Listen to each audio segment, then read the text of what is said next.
الحمد لله رب العالمين والصلاة والسلام على سيد المرسلين وخاتم النبيين وعلى آله وأصحابه أجمعين۔ نبی اکرم صلی اللہ علیہ وسلم نے ارشاد فرمایا کہ نومولود بچوں میں سے صرف 3 ایسے گزرے ہیں جنہوں نے نومولود ہونے کی حالت میں یعنی گہوارہ ماں کی گود میں گفتگو کی ہے۔ ایک تو وہ جس نے حضرت یوسف علیہ السلام کی پاک دامنی سے متعلق گواہی دی تھی، دوسرے حضرت عیسیٰ علیہ السلام جنہوں نے اپنی والدہ حضرت مریم رضی اللہ تعالی عنہا کے حق میں گواہی دی تھی، اور تیسرا وہ بچہ تھا جس نے بنی اسرائیل کے ایک عابد اور زاہد شخص کے حق میں گواہی دی تھی۔ بنی اسرائیل میں ایک بڑا عابد اور زاہد شخص تھا۔ آبادی سے باہر اس نے اپنا ایک عبادت خانہ بنا رکھا تھا اور اپنی اس عبادت گاہ میں ہر وقت اللہ رب العزت کی عبادت میں اور بندگی میں مشغول رہتا تھا۔ ایک دن ان کی والدہ ان کے پاس آئیں تو دیکھا کہ وہ نماز میں مشغول ہے۔ حدیث شریف میں آتا ہے کہ رسول اللہ صلی اللہ علیہ وسلم نے اس عابد کی ماں کی حیت عملاً بیان فرمائی اور فرمایا کہ اس نے اپنے ہاتھ سے اپنی آنکھوں پر سایہ کر لیا، کیونکہ عام طور پر جب کسی اونچی چیز کی طرف دیکھنا ہو تو لوگ سورج کی شعاؤں سے بچنے کے لیے آنکھوں پر ہاتھوں کو چھجا بنا لیتے ہیں۔ تو اس کی والدہ نے بھی آنکھوں پر ہاتھ کا چھجا بنا کر اور سر اٹھا کر دیکھا تو وہ عابد عبادت میں یعنی نماز میں مشغول تھا۔ ماں نے کہا، بیٹا میں تیری ماں ہوں، مجھ سے بات کر۔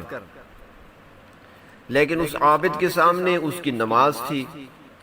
غالباً اسے نماز میں وہ مزہ مل رہا تھا، وہ حلاوت مل رہی تھی کہ کسی دوسری طرف متوجہ ہونا اسے گراں گزر رہا ہوگا۔ اس نے دل میں کہا کہ اے اللہ، ایک طرف میری ماں ہے اور دوسری طرف نماز، میں کسے اختیار کروں؟ آخر اس نے نماز کو ہی اختیار کیا اور ماں آوازیں دیتی رہی اور آخر واپس چلی گئی۔ دوسرے دن ان کی والدہ پھر آئیں اور حسب معمول اپنے بیٹے کو نماز میں مشغول دیکھا اور کہا، اے بیٹے میں تیری ماں ہوں، مجھ سے بات کر۔ اس نے پھر دل میں کہا کہ اے اللہ، ایک جانب میری ماں ہے اور دوسری جانب میری نماز ہے، میں کیا کروں؟ آخر نماز کو ہی اختیار کیا اور ماں کو واپس ناکام لوٹنا پڑا۔ تیسرے روز ان کی والدہ پھر آئیں تو وہ پھر نماز میں مشغول تھے۔ والدہ نے پھر کہا کہ اے بیٹے میں تیری ماں ہوں۔ تو اس نے دل میں کہا کہ اے اللہ، ایک طرف میری ماں ہے اور دوسری طرف نماز، تو اس نے نماز کو ہی اختیار کیا اور ماں کی طرف توجہ نہ کی۔ متواتر 3 دن تک ماں بیٹے کی ملاقات اور اس سے گفتگو میں ناکامی سے جھنجھلا گئی اور مارے غصے کے اپنے بیٹے کو بد دعا دی اور فرمایا، اے اللہ، یہ میرا بیٹا ہے اور میں اس سے بات کرنا چاہتی ہوں مگر اس نے عملاً مجھ سے بات کرنے سے انکار کر دیا ہے۔ اے اللہ، اسے اس وقت تک موت نہ دیجیے جب تک کہ یہ بدکار بازاری عورتوں کا منہ نہ دیکھ لے۔ رسول اللہ صلی اللہ علیہ وسلم نے فرمایا کہ ماں نے صرف عورتوں کا منہ دیکھنے کی بد دعا دی تھی، اگر ان کے فتنہ میں پڑ جانے کی بد دعا بھی دیتی تو وہ اس میں بھی پڑ جاتا، کیونکہ ماں کی بد دعا تیر بہدف ہوا کرتی ہے۔ اب ماں کی بد دعا پوری ہونے کی صورت اس طرح ہوئی کہ بنی اسرائیل کے لوگوں میں اس عابد کی عبادت کے تذکرے اور چرچے ہونے لگے تھے۔ وہاں ایک فاحشہ اور بازاری عورت رہا کرتی تھی جو اپنے حسن کے ذریعے لوگوں کو اپنی طرف مائل کرتی تھی اور اس کے حسن کی مثالیں دی جاتی تھی۔ اس نے لوگوں سے کہا کہ اس عابد کی عبادت کے تم بہت تذکرے کرتے ہو، حالانکہ اس کا حال یہ ہے کہ اگر تم چاہو تو میں اسے اپنے فتنہ میں مبتلا کر کے دکھا دوں۔ چنانچہ اس عورت نے ان کو گناہ میں مبتلا کرنے کی کوشش کی۔ اللہ رب العزت نے اس عابد کی حفاظت فرمائی، مگر اس عورت کے ہاں کچھ عرصے بعد بچہ پیدا ہوا۔ جب بچے کی ولادت ہوئی تو اس نے اس عابد سے انتقام لینے کے لیے یہ کہنا شروع کر دیا کہ یہ بچہ اس عابد کا ہے جو اس خانقاہ میں رہتا ہے اور لوگوں کو اپنی عبادت کے ذریعے دھوکہ دیتا ہے۔ یہ سننا تھا کہ لوگ کلہاڑیاں اور گینتیاں لے کر اس کی خانقاہ پر ٹوٹ پڑے اور اسے پکارا، اسے نماز میں مشغول پایا۔ لوگوں نے اس کی خانقاہ کو، اس کی عبادت گاہ کو گرانا اور منہدم کرنا شروع کر دیا اور اسے اس عبادت گاہ سے نیچے اترنے پر مجبور کر دیا۔ چنانچہ جب اس عابد نے یہ صورتحال دیکھی تو چونکہ وہ کچھ جانتا نہیں تھا، وہ نیچے آیا۔ لوگوں نے اسے مارا پیٹا۔ اس نے کہا ہوا کیا ہے؟ تو لوگوں نے کہا کہ تو نے اس بازاری عورت کے ساتھ بدکاری کی ہے، اور اس سے کہا کہ اس عورت سے پوچھ یہ کیا کہتی ہے۔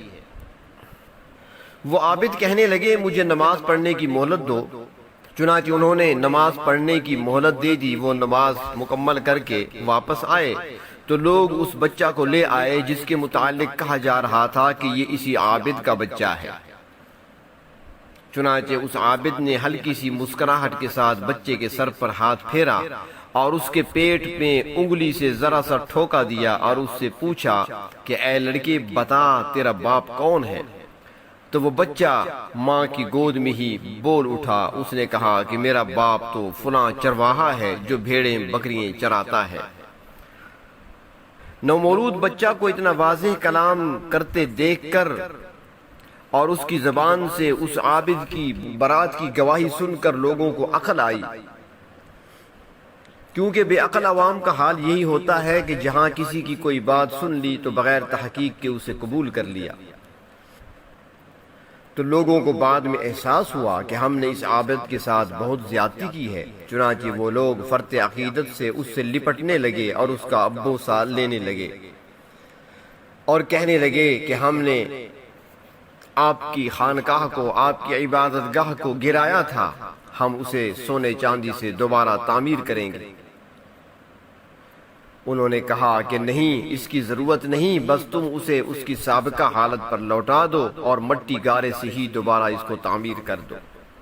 ایک ماں کی بد دعا کا اثر کس انداز سے سامنے آیا اور کس طریقے سے اس عابد کو رسوائی کا منہ دیکھنا پڑا۔ علامہ جار اللہ زمخشری رحمہ اللہ بہت بڑے عالم دین گزرے ہیں، ان کی مشہور تفسیر بھی موجود ہے۔ علامہ زمخشری رحمۃ اللہ علیہ کا ایک پاؤں کٹا ہوا تھا۔ جب ان سے پاؤں کے کٹ جانے کی وجہ پوچھی گئی تو انہوں نے بتایا کہ یہ ماں کی بد دعا کا نتیجہ ہے۔ وہ فرماتی ہیں کہ میں نے بچپن میں ایک چڑیا پکڑی اور اس کے پاؤں کو اتنی زور سے باندھ دیا جس کی وجہ سے ننھی منی چڑیا کا نازک پاؤں کٹ گیا۔ میری والدہ ماجدہ نے کئی مرتبہ مجھے سمجھایا کہ بیٹا ایسا نہ کرو، لیکن میں نے ماں کی بات نہیں مانی۔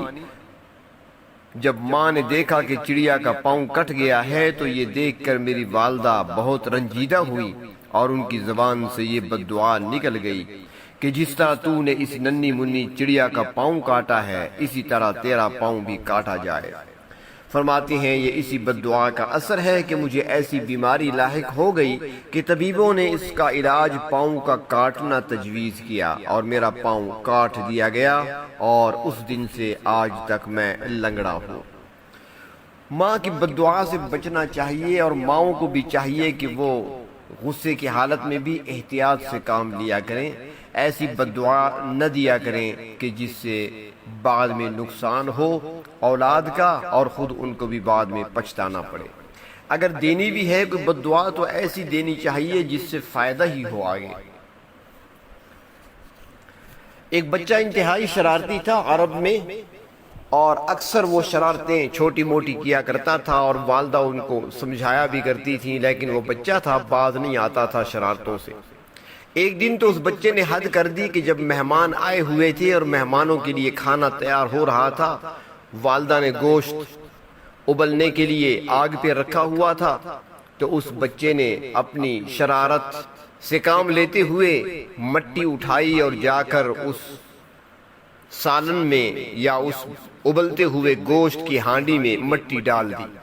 ماں نے جب دیکھا تو انتہائی غصہ ہوئی، مہمان بیٹھے ہیں، ان کے لیے کھانا تیار ہو رہا ہے اور اس نے ایسی شرارت کر دی۔ تو ماں نے انتہائی غصے کی حالت میں بد دعا دی، اور دیکھیے بد دعا بھی تو کیسی بد دعا، کہنے لگی بیٹا میں تیرے لیے بد دعا کرتی ہوں کہ اللہ تبارک و تعالی تجھے حرم کا امام بنا دے۔ بظاہر تو بد دعا کا لفظ اسے کہنا بھی نہیں چاہیے اور کہہ بھی نہیں سکتے، دعا ہی ہے، یعنی کہ بد دعا جس موقع پر دینی چاہیے تھی اس موقع پر دعا کے یہ الفاظ استعمال فرمائے۔ اور چونکہ وہ غصے کی حالت میں تھیں اور والدہ تھیں تو والدہ کی دعا فوراً عرش الہی تک پہنچا کرتی ہے، تو اس کے منہ سے جب یہ الفاظ نکلے تو پھر دنیا نے دیکھا کہ وہی بچہ جب بڑا ہوا تو پھر وہ صرف حرم کا امام نہیں بنا بلکہ آج بھی وہ حرمین شریفین کا گورنر ہے، جسے حضرت قاری عبد الرحمن السدیس کے نام سے پوری دنیا جانتی ہے۔ اور یہ واقعہ حضرت قاری عبد الرحمن السدیس دامت برکاتہم نے ایک نجی محفل میں خود ہی سنایا اپنا واقعہ۔ تو اگر ماں کو غصے کی حالت میں کچھ کہنا بھی ہے اپنے بیٹے کے لیے، اولاد کے لیے، تو بجائے بد دعا کے الفاظ کہنے کے ایسی دعا دے دینی چاہیے جو بچے کے لیے بھی آگے روشن مستقبل کا ذریعہ بنے اور خود ماں کے لیے بھی آنکھوں کی ٹھنڈک کا ذریعہ بنے۔